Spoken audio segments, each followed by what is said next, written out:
पिछले दिनों में मैंने अध्ययन जो लिया था विश्वासियों के जो प्रतिफल हैं उसके विषय में, तो वो विश्वासियों के संबंध में था।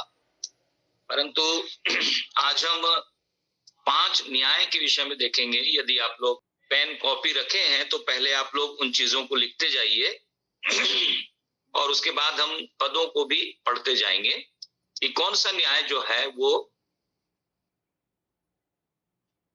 कब होगा, किनके लिए होगा, और वचन में जो पद लिखे गए हैं बाइबल में वो किस न्याय से संबंधित हैं।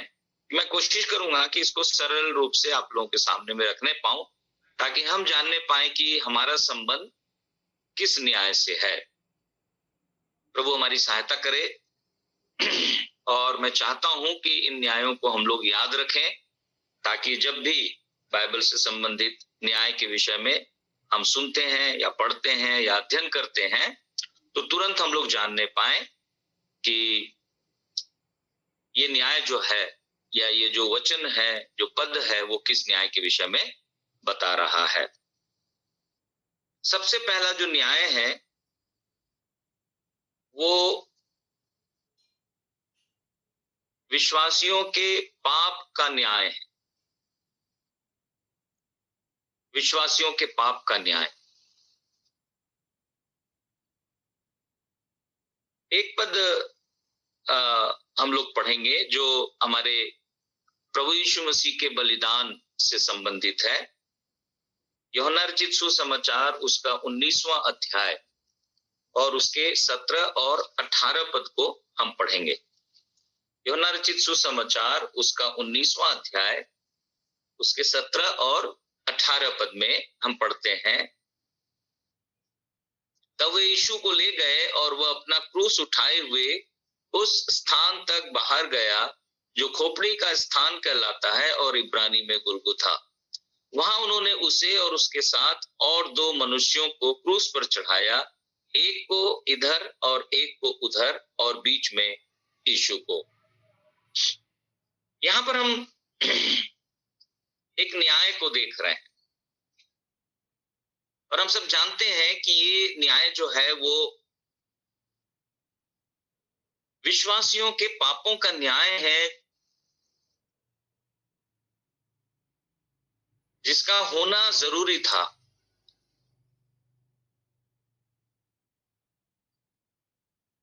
और इसी के विषय में पतरस जो है वो पहला पतरस उसके 2:24 में कहता है प्रभु यीशु मसीह के क्रूसीकरण के विषय में। ये क्योंकि हम जानते हैं कि प्रभु यीशु मसीह निष्पाप, निर्दोष और निष्कलंक थे और इसलिए उनका जो क्रूसीकरण है, जो मौत की सजा है, उनके ऊपर में जो न्याय आया वो उनके पाप के कारण नहीं था। और इस बात को पतरस जो है वो पतरस उसकी पहली पत्री पहला पतरस उसके 2:24 में स्पष्ट करता है। यूहन्ना जो है वो उस क्रूसीकरण के विषय में बता रहा है और पतरस जो है वो उस क्रूसीकरण के पीछे परमेश्वर की योजना को और प्रभु यीशु मसीह के कार्य को बताता है। पतरस जो है वो लिखता है पहला पतरस 2 के उसके 24 पद में, वह आप ही हमारे पापों को अपनी देह पर लिए हुए क्रूस पर चढ़ गया जिससे हम पापों के लिए मरकर धार्मिकता के लिए जीवन बिताएं। उसी के मार खाने से तुम चंगे हुए। ये चंगाई जो है निश्चित रूप से मेरे प्रियो, ये क्योंकि इस संदर्भ में लिखी गई है ना, पापों की क्षमा के विषय में। अब ये कहा जा रहा है क्योंकि पाप जो एक आत्मिक बीमारी है, एक आत्मिक रोग है, उसका इलाज प्रभु यीशु मसीह ने अपने बलिदान के द्वारा से किया। निश्चित रूप से जब हम बीमार पड़ते हैं शारीरिक रूप से, हम प्रार्थना करते हैं प्रभु आपके मार खाने से हम चंगे हुए, लेकिन ये एक ऐसी चंगाई है जो आत्मिक चंगाई है और इसका जो असर है, इसका जो परिणाम है या इसकी जो सीमा है वो अनंतता तक है ना। माने अब ये पाप का जो रोग है वो हमें अनंतता तक कुछ भी नहीं कर सकता आत्मिक रूप से। यद्यपि हम शरीर में हैं, शारीरिक रूप से हम बीमार पड़ते जरूर हैं, परंतु जब हम देखेंगे तो पतरस जो है वो इस बात को कि उसी के मार खाने से तुम चंगे हुए, ये आत्मिक चंगाई के संदर्भ में यहाँ पर लिखता है। क्योंकि यहाँ पर अगर वो इस पद को लिखना होता है ना, तो शारीरिक चंगाई के संबंध में इस पद को वो लिख सकता था। और इसलिए हम लोग इस बात को ध्यान दें कि जब भी कोई बात बाइबल में लिखी गई है तो किस संदर्भ में लिखी गई है, किस कॉन्टेक्स्ट में लिखी गई है ना, ऊपर नीचे किसके बारे में बताया गया है। तो यहाँ पर हम देखते हैं मेरे प्रियो, ये जो भाग है निश्चित रूप से यहाँ पर, क्योंकि शारीरिक चंगाई के विषय में कोई भी बात नहीं की जा रही है, ये आत्मिक चंगाई से संबंधित है, प्राथमिक रूप से हम कह सकते हैं, है ना। इसका ये मतलब नहीं है कि प्रभु हमारे शारीरिक बीमारियों को चंगा नहीं कर सकते, परंतु ये जो पद है विशेष रूप से इसका अंतिम भाग वो हमारे आत्मिक चंगाई के विषय में बताता है। तो विश्वासियों का जो न्याय हुआ, उस न्याय से हमें बचाने के लिए प्रभु यीशु मसीह ने अपना बलिदान दिया, और इसलिए यहाँ पर लिखा है कि वह आप ही हमारे पापों को अपने देह पर लिए हुए क्रूस पर चढ़ा। इसका मतलब पाप हमने किया था, न्याय हमारा होना था, परंतु प्रभु यीशु मसीह ने स्वयं में दो चीजें ये है कि इस काम को उसने करने के लिए किसी दूसरे को नहीं कहा, दूसरे को नियुक्त नहीं किया, है ना, अपने प्रिय चेले यूहन्ना को भी नहीं कहा, किसी को भी उसने नहीं कहा, परंतु स्वयं। और उस स्वयं में, है ना, जब हम आप ही देख रहे हैं तो एक और अच्छी बात यहाँ पर हमको देखने को मिलती है कि वो इस कार्य को, इस बलिदान के कार्य को स्वेच्छा से, अपनी इच्छा से उसने पूरी की। उसने इसके विषय में किसी भी प्रकार का कोई विरोध नहीं किया, है ना, या अपनी इच्छा को प्रकट नहीं किया कि मैं ऐसा करना नहीं चाहता हूं, क्योंकि ये उसकी इच्छा थी। और इसलिए बार बार हम लोग इब्रानियों की पत्री में पढ़ते हैं, वो स्वयं कहता है कि देख मैं आके मेरे लिए एक देह तैयार की गई है ना, इसी उद्देश्य के लिए।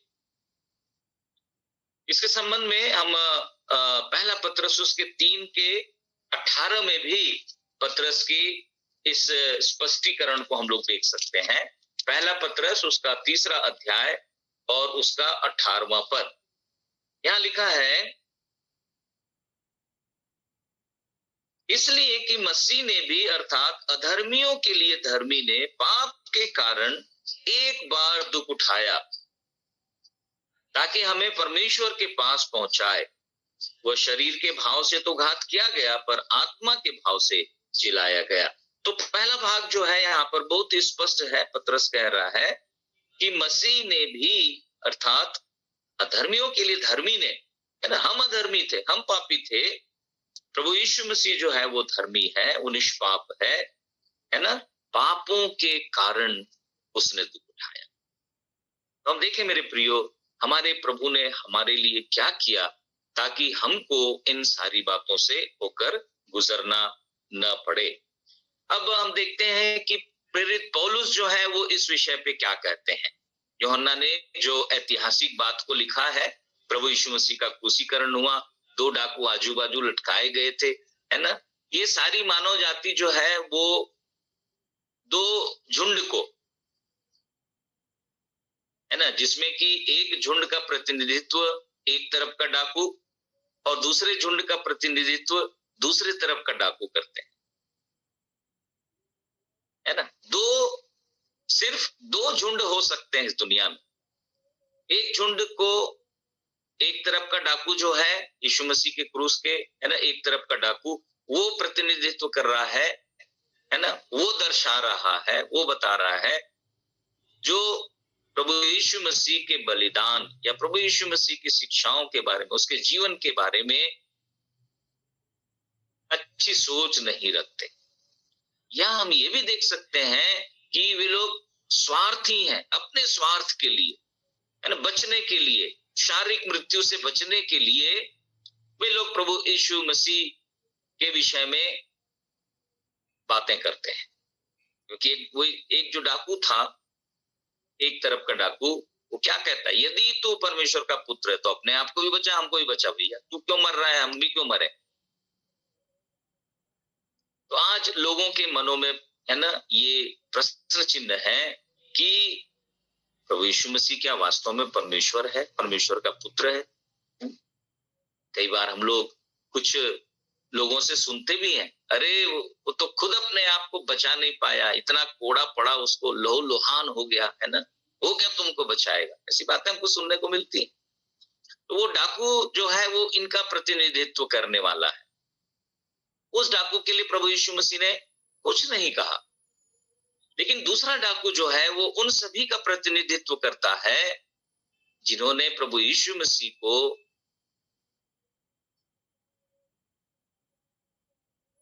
उद्धारकर्ता के रूप में, राजा के रूप में, मृत्युंजयी के रूप में स्वीकार किया है, जो उस पर विश्वास करते हैं।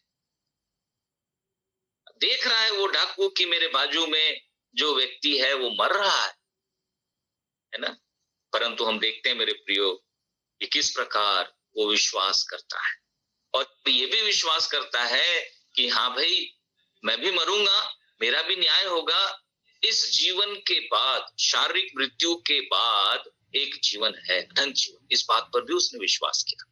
इसलिए तो कहा कि जब तू अपने राज्य में आए तो मेरी सुधि ले। अगर वो ये सोचता कि शारीरिक मृत्यु जो है वो मेरे अस्तित्व का अंत है, तो वो ऐसी प्रार्थना प्रभु से नहीं करता।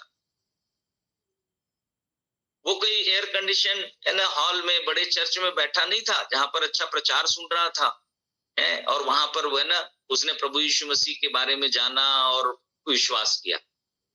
बहुत ही कठिन परिस्थिति थी जब उसका दूसरा जो दोस्त है ना, वो प्रभु यीशु मसीह के विषय में कह रहा है, चैलेंज कर रहा है, चुनौती दे रहा है कि यदि तू परमेश्वर का पुत्र, अपने आप को भी बचा। ये भी सहमत हो सकता था, हाँ यार, मेरा दोस्त तो सही बोल रहा है, यदि वो शारीरिक मृत्यु से बचना चाहता तो। परंतु मेरे प्रियो, हम प्रभु को धन्यवाद देते हैं कि वो लाइफ आफ्टर डेथ, मृत्यु के बाद के जीवन पर उसने विश्वास किया, भरोसा किया, और ये भी भरोसा किया कि ये प्रभु यीशु मसीह जब राज्य में आएंगे तो सारे लोग जो हैं वो उसके अधीन रहेंगे। वो अपने राज्य में आएगा और जो लोग उस पर विश्वास करते हैं वो जरूर उनकी सुधि लेगा। और उसकी प्रार्थना जो है वो उसके इस विश्वास के विषय को बहुत स्पष्ट रूप से बताती है। तो हम देखते हैं मेरे प्रियो, पौलुस जो है वो क्या कहता है। गलातियों की पत्री उसका 3 अध्याय और उसका 13वां पद, गलातिया की पत्री या गलातिया की कलीसियाओं के नाम प्रेरित पौलुस की पत्री उसका 3 अध्याय और उसके 13 पद में पौलुस जो है वो यीशु मसीह के क्रूसीकरण को, है ना, वो भी एक न्याय के रूप में देख रहा है। कौन सा न्याय है? विश्वासियों के पापों का न्याय। जितनों ने विश्वास किया उसका एक न्याय है। यहां पर हम लोग पढ़ते हैं 3:13 में, गलाती 3:13 में, मसीह ने जो हमारे लिए साबित बना, है ना, हमारे लिए जो शब्द आया है मूल यूनानी भाषा में, वो हमारे बदले, हमारी जगह, हमारे स्थान पर, है ना, ये भी अनुवाद किया जा सकता है।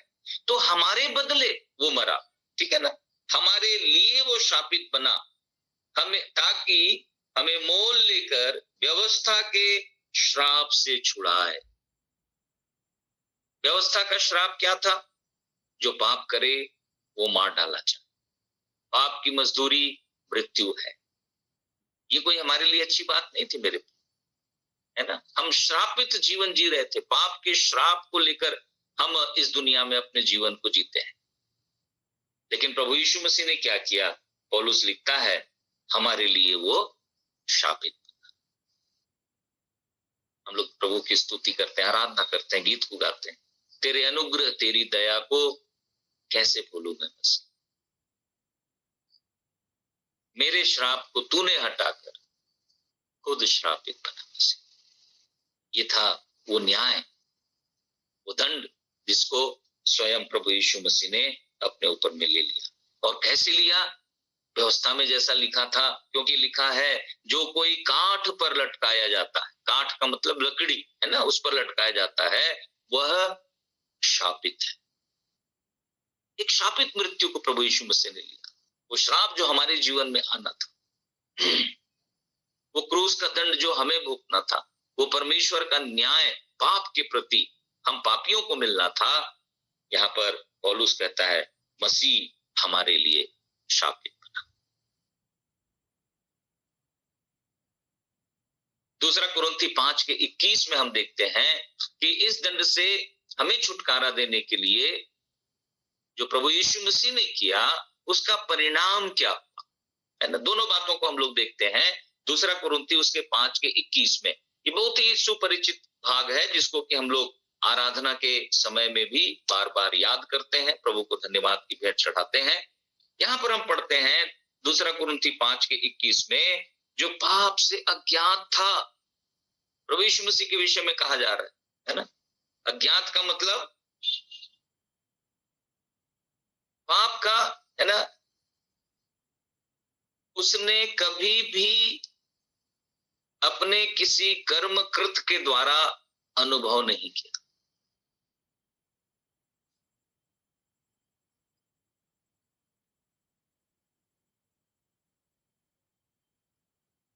पाप से अज्ञात था, वो जानता नहीं था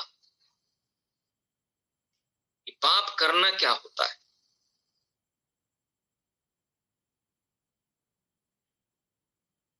लिखा है उसी को उसने अर्थात परमेश्वर पिता ने हमारे लिए पाप ठहराया। ये पाप ठहराया जो लिखा है, ये वास्तव में पाप बलि, जो हम लोग पुराने नियम में हम लोग देखते हैं, पाप बलि, सिन ऑफरिंग, ये निष्पाप पाप बलि था।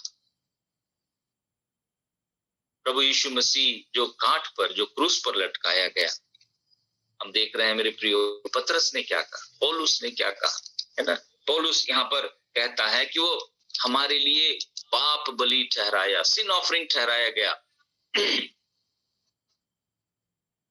और उसके बाद यहाँ पर लिखा है क्यों उसने ऐसा किया, कि हम उसमें होकर परमेश्वर की धार्मिकता बन जाए।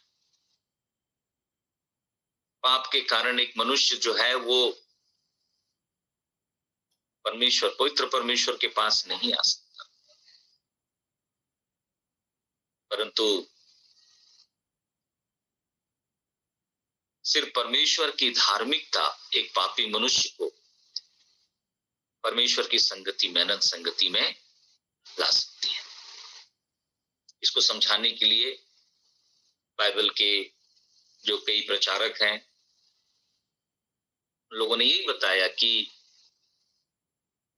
उदाहरण के रूप में हम जो कपड़े पहने थे, है ना, या आदम और हवा के उदाहरण को देते हैं। पाप में गिरने के बाद उन्होंने अपने पाप को, अपनी नग्नता को छिपाने के लिए वो खुद जो है अंजीर के पत्ते को तोड़ के, है ना, लंगोट बना के पहने। कब तक काम आएगा? परमेश्वर की दृष्टि से पापी मनुष्य जो है वो छिप नहीं सकता, उसका पाप छिप नहीं सकता।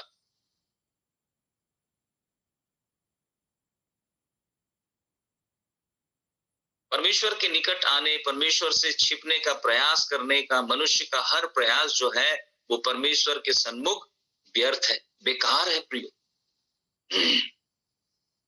और इसलिए जैसे परमेश्वर ने एक मेमने का बलिदान किया, पहले वो बलिदान किया, उसके बाद जो है बलिदान करने के बाद, है ना, क्योंकि किसी भी पशु का जो चमड़ा निकाला जाता है वो जीते जी नहीं निकाला जाता। पहले उसका बलिदान करना पड़ता है, पहले उसको मारना पड़ता है और उसके बाद उसका चमड़ा निकालकर उसको पहना। ये जो चित्र है वो आत्मिक रूप से आपके और मेरे और हर विश्वासी के लिए इस पद में हम देख सकते हैं। हमने क्या पहना था? पाप का कपड़ा पहना था, चारों ओर पाप ही पाप थे। हम लोग गीत गाते हैं, मैं जो पापों में डूबा हुआ था, डूबे हुए थे। सोचिए अगर हम जाके किसी कीचड़ से डूब के निकलेंगे, है ना, तो क्या होगा? हमारा पूरा शरीर जो है वो कीचड़ कीचड़ दिखेगा। वो स्थिति हमारी थी। लेकिन प्रभु यीशु मसीह ने हमारे लिए क्या किया? जिसके कपड़े में पाप की कीचड़ का एक दाग तक नहीं था, उसने उस पवित्र वस्त्र को, परमेश्वर की धार्मिकता के वस्त्र को निकालकर हम पापियों को पहना दिया जो उस पर विश्वास करते हैं। यह है परमेश्वर का कार्य। और परमेश्वर चाहते हैं मेरे प्रियो कि हमारी पहचान उसी रीति से, धार्मिकता के वस्त्र के द्वारा हम पहचाने जाएं कि हम प्रभु यीशु मसीह पर विश्वास करने वाले हैं, हम प्रभु यीशु मसीह के लोग हैं, उस पवित्र परमेश्वर की संगति में लाए हुए लोग, उसकी धार्मिकता के वस्त्र को पहने हुए लोग हैं।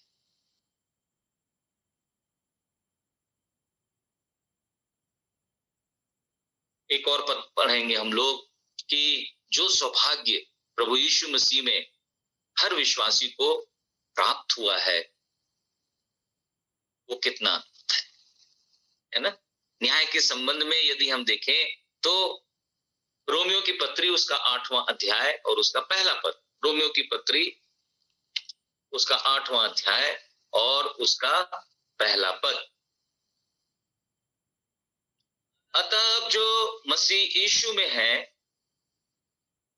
जिन्होंने उस पर विश्वास किया है,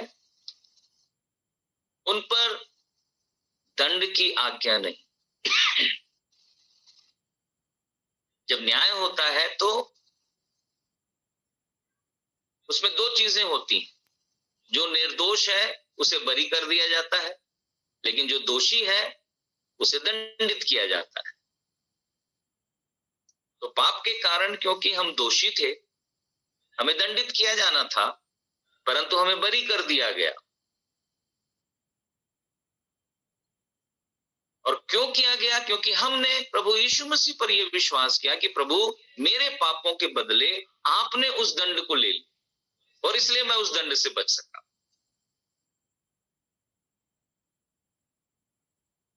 क्योंकि एक ही अपराध के कारण, उसी अपराध के कारण जिसको एक जन ने किया है,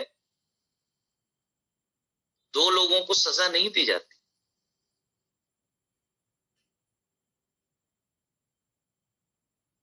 वो व्यक्ति जो है उस पाप के लिए व्यक्तिगत रूप से स्वयं जिम्मेदार है। जब उसने उस सजा को भुगत लिया तो उसी सजा के लिए जो उसने किया था फिर दूसरे को दंड नहीं दिया जा सकता। क्योंकि प्रभु यीशु मसीह ने हमारे पाप के दंड को, हमारे पाप की सजा को लिखा, वह आप ही स्वेच्छा से उस दंड की भरपाई उसने कर दी।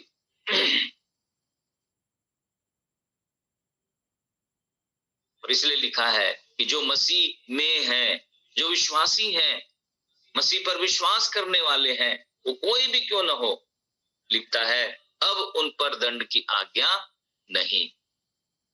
और आगे वो लिखता है अब ऐसे लोगों को क्या करना चाहिए?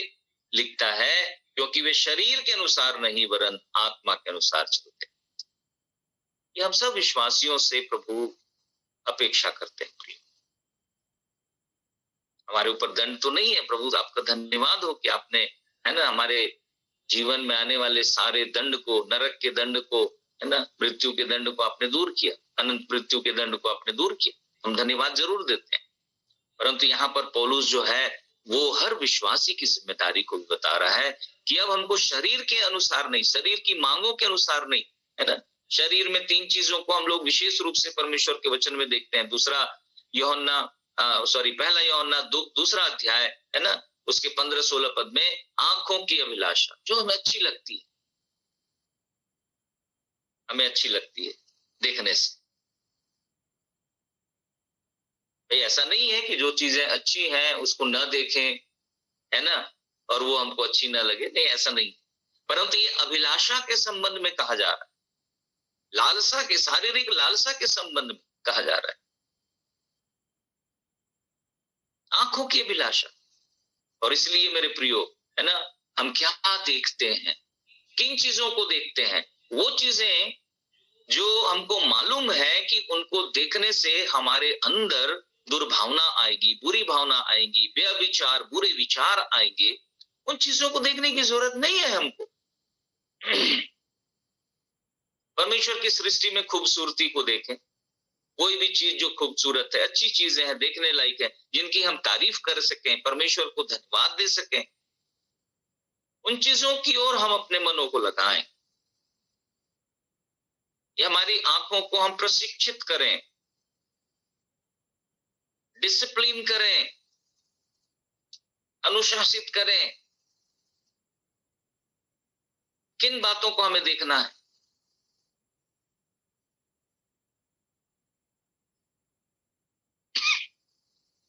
और सिर्फ शारीरिक आंखों की बात नहीं है, है ना। हम इन आंखों को बंद करके भी मन की आंखों से बहुत सारी चीजों के ओर देखते हैं, मन लगाते हैं।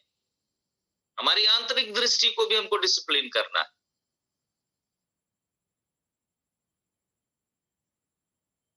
तो जो मसीह यीशु में है उन पर दंड की आज्ञा नहीं है। क्यों नहीं है? क्योंकि वो शरीर के अनुसार नहीं चलते।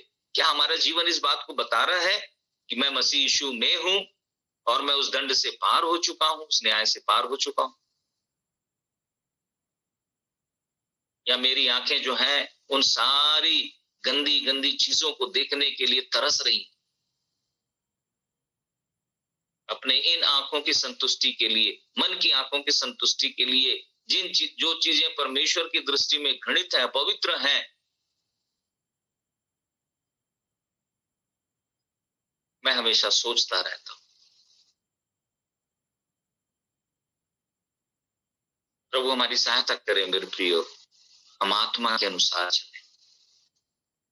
परमेश्वर का पवित्र आत्मा जैसे हमारी अगुवाई करता है, जैसे हमको बोलता है, इस संसार में रहते हुए, है ना, ये तो बहुत ही मुश्किल है कि हमारी आंख जो है ना, वो इन गंदी बातों में, गंदी चीजों में न पड़े। पड़ सकता है, परंतु उसको देखकर मजा लेना ये गलत है ना। आप बोलेंगे भैया इस दुनिया में रहते हैं, बहुत सारी चीजें हैं, है ना, कैसे हम अपनी आंख को बंद करके चलेंगे? क्या ये सब बहाना है? बोलने का ये मतलब है कि अगर ऐसी कोई चीजें आती हैं तो हमको अपनी आंख को प्रशिक्षित करना है, आज्ञा देना है। जैसे पौलुस भी कहता है, मैं अपने देह को मारता कूटता और वश में करता हूं।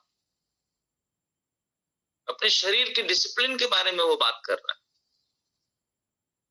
शरीर का मतलब यहां पर वो अभिलाषाएं हैं, उन अभिलाषाओं को नियंत्रित करता है। मेरे प्रियो, आज चाहे आप न्यूज देखिए, चाहे पेपर उठाइए, जितने भी अपराध हो रहे हैं, है ना, क्या है ये सब? आंखों की अभिलाषा, शरीर की अभिलाषा, जीविका का घमंड, है ना, जो परमेश्वर के वचन में बहुत ही स्पष्ट रूप से दिया गया। मेरी आंख को क्या अच्छा लगता है, मुझको क्या सुनना है, क्या सुनने से मुझको अच्छा लगता है?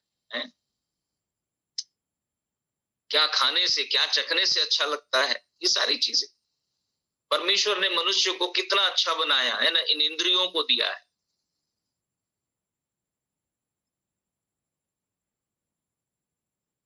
लेकिन पाप यदि हमारे जीवन में राज्य कर रहा है तो हमें पाप की वो दुर्गंध जो है वो सुगंध प्रतीत होगी। पाप की कड़वाहट हमको मीठी लगेगी, पाप की आवाज, कर्कश आवाज हमको सुरीली लगेगी। प्रभु हमारी सहायता करे मेरे प्रिय। और उसने भी जब प्रभु को पा लिया है ना, तो बिल्कुल वो सारी चीजें एकदम उसके जीवन से दूर हो गई, उसको छोड़कर चली गई, बिल्कुल संत बन गया, जैसे हम कहते हैं प्रेरित संत। ऐसा नहीं। कुरिन्थ की कलीसिया को जब लिख रहा है, वो कहता है ना, मैं अपनी देह को मारता कुटता बस करता। पाप से जो उसका अंतर्द्वंद है, लड़ाई है, युद्ध है, उसके विषय में भी वो रोमियो की पत्री उसके 7वें अध्याय में कह रहा है कि पाप का स्वभाव जो मनुष्य के अंदर है, जो उसको विरासत में मिला है, आदि माता पिता से मिला है मेरे प्रियो, ये कभी भी परमेश्वर को प्रसन्न करने वाला जीवन जीने के लिए हमारी सहायता नहीं कर सकता, कदापि नहीं कर सकता। और इसलिए परमेश्वर हमारी सहायता करे, वो करने के लिए तैयार, हमारे साथ रहने के लिए तैयार। इब्रानियों की पत्री में हम लोग पढ़ते हैं, वो हमारा ऐसा महायाजक नहीं है जो हमारी निर्बलता में, यही हमारी निर्बलता, यही हमारी कमजोरी, परमेश्वर को मालूम है पाप ने हमें कमजोर कर दिया है,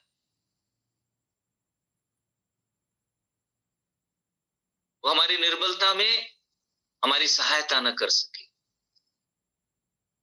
एक ऐसा महायाजक हमारा पुनरुत्थित जीवित प्रभु यीशु मसीह है ना, हमारे साथ है, जो हमारी सहायता करने के लिए तैयार, हमारी निर्बलता में,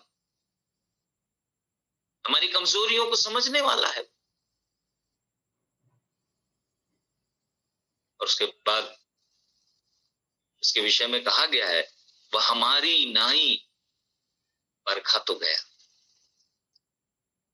जैसे हमारी परख होती है, जैसे हमारी परीक्षा होती है, जैसे हमारे सामने ये सारी अभिलाषाएं आती हैं, वो सारी चीजें प्रभु यीशु मसीह के सामने लाई गई। हमको ये नहीं सोचना है कि वो परमेश्वर का पुत्र ये बन के आया इस दुनिया में, तो उसके सामने किसी भी प्रकार की अभिलाषा, लालसा, परीक्षा, परख नहीं आई। नहीं, परमेश्वर का वचन कहता है सारी बातें है ना, जो हमारे जीवन में परीक्षा के रूप में आती हैं, परख के रूप में आती हैं। इब्रानियों की पत्री का लेखक जो है ना, 4 अध्याय और उसके 14 पद में, 14 और 15 पद में हम लोग देख रहे हैं मेरे प्रियो, हमको कहता है कि जो अंगीकार हमने किया है, प्रभु यीशु मसीह पर विश्वास किया है, उसको अपना उद्धारकर्ता माना है, अपने है ना पापों का अंगीकार किया है हमने उसके सामने, हमको दृढ़ता से थामे रहना है कि अब उन कामों को हमको नहीं करना है। इब्रानियों की पत्री उसका 4 अध्याय 14 और 15 को मैं पढ़ूंगा, है ना। यहाँ पर हमारी बाइबल में, हिंदी बाइबल में लिखा है, बड़ा महायाजक है वो हमारा, जो हमारे लिए विनती करता है, वो समझता है हमारी कमजोरियों को। यहाँ पर लिखा है, इसलिए जब हमारा ऐसा बड़ा महायाजक है जो स्वर्गों से होकर गया है, अर्थात परमेश्वर का पुत्र यीशु, तो आओ हम अपने अंगीकार को दृढ़ता से थामे रहें। हमने जो अपने पाप का अंगीकार किया, छोड़ दिया, यीशु मसीह को उद्धारकर्ता के रूप में ग्रहण किया, उस पर विश्वास किया, हमको उसको थामे रहना है। और 15 पद में कहता है, क्योंकि हमारा ऐसा महायाजक नहीं जो हमारी निर्बलताओं में हमारे साथ दुखी न हो सके। सोचिए, कई बार हम अपनी निर्बलताओं का गलत इस्तेमाल, कमजोरी का गलत इस्तेमाल करते हुए, बहाना बनाते हुए खुश हो जाते हैं, ये तो मेरी कमजोरी है भैया, मैं क्या करूं, हो जाता है। लेकिन यहाँ पर एक पवित्र महायाजक है जिसके विषय में लिखा है, हमारी उन निर्बलताओं को देखकर है ना वो दुखी होता है, और यदि हम दुखी होते हैं तो वो भी हमारे साथ दुखी होता है।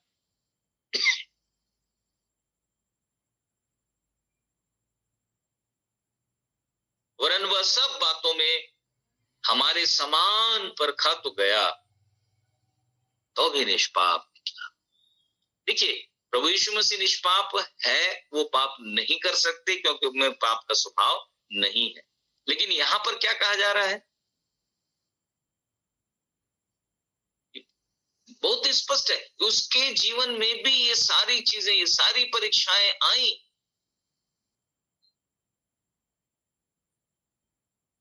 शैतान ने भी परीक्षाओं को लाया। विशेष रूप से हम देखते हैं ना, रोटी जब उसे भूख लगी, रोटी की जरूरत है, शैतान कहता है पत्थर से कह कि रोटी बन जाए। परीक्षा थी उसे।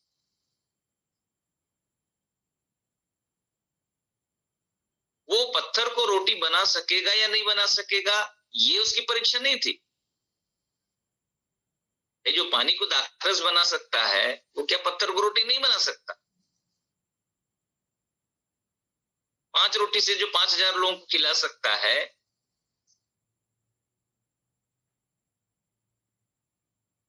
उसको तो पत्थर की भी जरूरत नहीं है। लेकिन उसकी परीक्षा क्या थी? यदि तू परमेश्वर का पुत्र है, परमेश्वर पिता के साथ जो उसका अनंत संबंध है, मनुष्य रूप धारण करने के कारण से अब ये परिस्थिति उसके सामने आ रही, ये परख उसके सामने आ रही कि वो उस बात पर, क्योंकि वो इंसान बन चुका है, इंसान देहधारी होकर इस दुनिया में आया, वो शक करे कि अरे मैं परमेश्वर का पुत्र हूं या नहीं। तो परमेश्वर का पुत्र तो था, लेकिन जब इंसान बन के आया तो हो सकता है अब न हो, पिता मुझे छोड़ दें। लेकिन उसके बाद भी उसने कहा, परमेश्वर का जो वचन है ना, उसके मुख से निकलता है, मनुष्य उसी से ही जीवता है।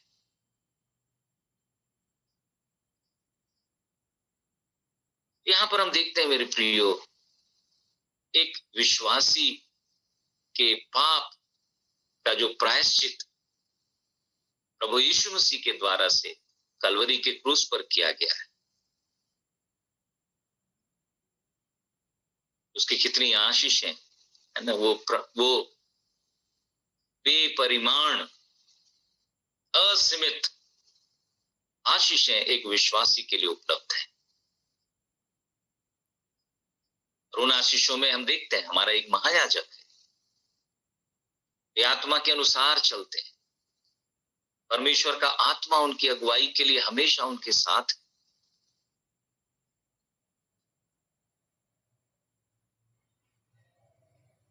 और इसलिए 8:1 में पौलुस भी कह रहा है, पौलुस पहले शरीर के अनुसार चलता था, जो उसको अच्छा लगता था, प्रभु के लोगों को मारना, पीटना, है ना, घसीटना, जेल में डालना अच्छा लगता था।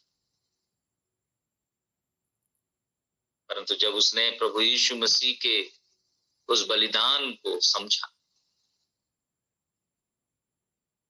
मेरे पापों को लेकर वो क्रूस पर चढ़ गया, ताकि वो दंड जो मेरे ऊपर आने वाला था, उस न्याय का दंड, उस दंड से मैं बच सकूं। गीतकार लिखता है, जग में आया यीशु स्वर्ग छोड़, मेरा सारा दंड सह लिया उसने, सारा दंड उसने सह लिया। तो वो हमारी सहायता करे मेरे प्रियो, कि हम इस न्याय की गंभीरता को समझें, जिस न्याय के अधीन हम थे, परंतु प्रभु यीशु मसीह ने उस न्याय को, उस श्राप को, उस दंड को आपके और मेरे जीवन से, हर एक के जीवन से जो उस पर विश्वास करता है, अपने उद्धारकर्ता के रूप में ग्रहण करता है, उस दंड को उसने सह लिया, ताकि ये सारी आशीषें आपके और मेरे खाते में आ जाए। परमेश्वर ने इन सारी आशीषों को आपके और मेरे लिए, हर विश्वासी के लिए सुरक्षित करके रखा, दे दिया है। हमने देखा पौलुस कहता है, अब उन पर दंड की आज्ञा नहीं, क्योंकि वो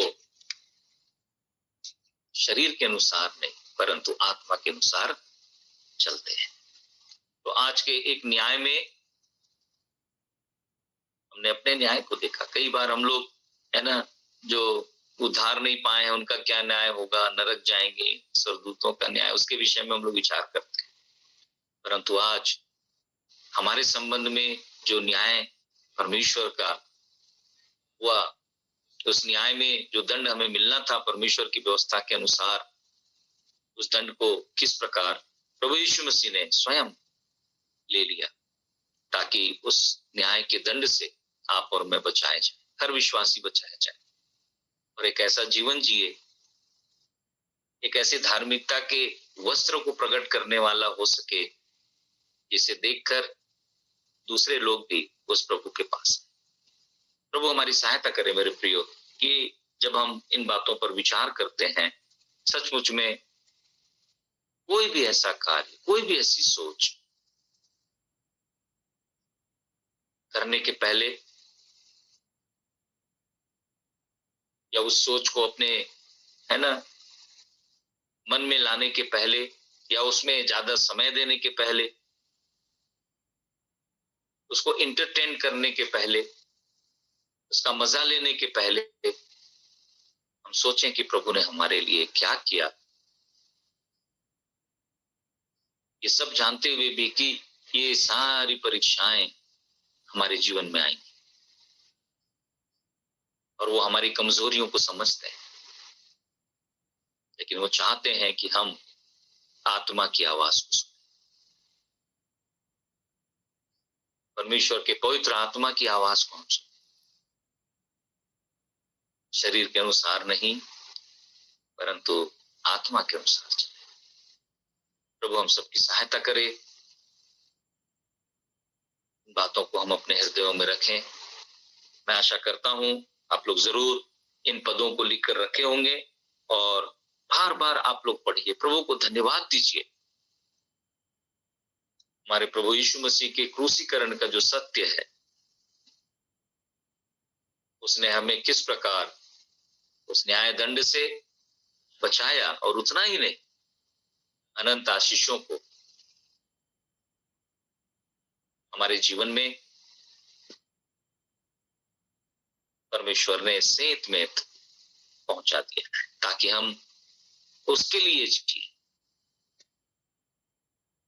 पतरस भी यही कहता है, ताकि हम अब अपने लिए नहीं, जो हमारे स्थान पर हमारे लिए आप भी क्रूस पर चढ़ाए गए, क्यों? ताकि अब हम उसके लिए जिए। अपने प्रभु के लिए अपने जीवन को व्यतीत करने का अनुग्रह प्रभु निरंतर हमें प्रदान करता रहे। नए रूप से प्रियो, हम अपने जीवन को प्रभु के हाथों में सौंपें। हर दिन आता है, हर दिन जाता है, जैसे एक दिन बिताते हैं दूसरा दिन भी वैसे ही बिताते हैं, खत्म हो जाता है। परंतु क्या प्रभु ने सिर्फ इतने ही के लिए हमें इस दुनिया में रखा है? प्रभु का एक उद्देश्य है, हमारे जीवन के द्वारा प्रभु और भी लोगों को बचाना चाहते हैं, पाप से बचाना चाहते हैं। हमारा जीवन हो सकता है हमारे सहविश्वासियों के लिए, है ना, एक आदर्श का कारण होगा, चुनौती का कारण होगा, या उनको भी, है ना, पाप के गड्ढे में गिरने से रोकने का एक कारण होगा।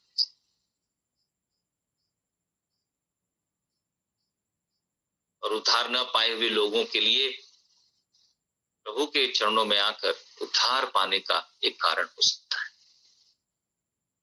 प्रभु हमारी सहायता करे कि इन वचनों के द्वारा हमारा जीवन संचालित हो, परमेश्वर के वचन और परमेश्वर के आत्मा के प्रकाश में हम अपने जीवन को जीने पाए।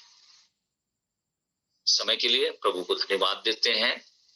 प्रभु इन वचनों के द्वारा से हम सबको बहुतायत से आशीषित करे। प्रभु के नाम की स्तुति।